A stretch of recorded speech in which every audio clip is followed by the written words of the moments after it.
കൃഷ്ണപുരം ഗ്രാമപഞ്ചായത്ത് ബജറ്റ് അവതരണം നടന്നു. പാർപ്പിടം, കൃഷി, റോഡ് വികസനം എന്നിവയ്ക്ക് മുൻതൂക്കം. വൈസ് പ്രസിഡന്റ് സന്തോഷ് വയലിൽ ബജറ്റ് അവതരിപ്പിച്ചു. പാർപ്പിടത്തിനും കൃഷിക്കും പ്രാധാന്യം നൽകി കൃഷ്ണപുരം ഗ്രാമപഞ്ചായത്ത് ബജറ്റ് അവതരിപ്പിച്ചു. ഗ്രാമപഞ്ചായത്ത് 2026-27 വർഷത്തെ ബജറ്റാണ് അവതരിപ്പിച്ചത്.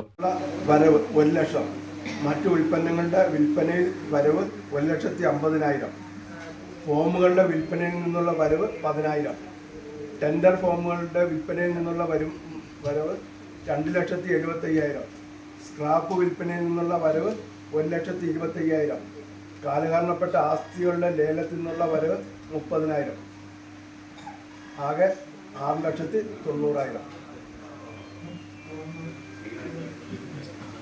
General purpose fund 2,20,65,000. ആകെ തനത് വരുമാനം 3,50,65,000. കേന്ദ്ര ധനകാര്യ കമ്മീഷൻ ഗ്രാന്റ് ടൈഡ് 60 ലക്ഷം, കേന്ദ്ര ധനകാര്യ കമ്മീഷൻ ഗ്രാന്റ് ബേസിക് 40 ലക്ഷം, മഹാത്മാഗാന്ധി ദേശീയ ഗ്രാമീണ തൊഴിലുറപ്പ് പദ്ധതി 6,50,00,000, വികസന ഫണ്ട് ജനറൽ 3,13,90,000, വികസന ഫണ്ട് പ്രത്യേക ഘടക പദ്ധതി 82,13,000, മെയിൻ്റനൻസ് ഫണ്ട് റോഡ് ആസ്തികൾ 1,68,02,000.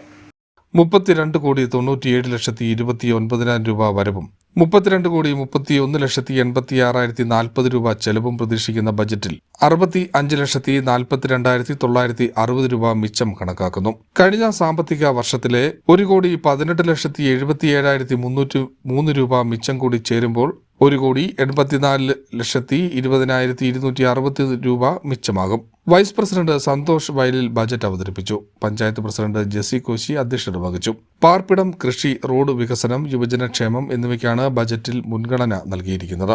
വിവിധ മേഖലകൾക്കായി തുകകൾ വകയിരുത്തിയിട്ടുണ്ട്. യുവജനങ്ങളുടെ ദീർഘകാല ആവശ്യമായ കളിസ്ഥലം ഒരുക്കുന്നതിന് ബജറ്റിൽ 35 ലക്ഷം രൂപയാണ് വകയിരുത്തിയിരിക്കുന്നത്. പദ്ധതി യാഥാർത്ഥ്യമാക്കുമെന്ന ദൃഢനിശ്ചയത്തിലാണ് ഭരണസമിതി ഉള്ളത്. കാർഷിക മേഖലയിൽ നെൽകൃഷി, ഇടവിളകൃഷി, കുരുമുളക്, വാഴകൃഷി എന്നിവയ്ക്ക് കൂടുതൽ പ്രാധാന്യം നൽകിയിട്ടുണ്ട്. അങ്കണവാടികളുടെ ഭൗതിക സാഹചര്യങ്ങൾ മെച്ചപ്പെടുത്തുന്നതിനും ബജറ്റിൽ തുക നീക്കിവെച്ചു. CDNet news, Krishnapuram.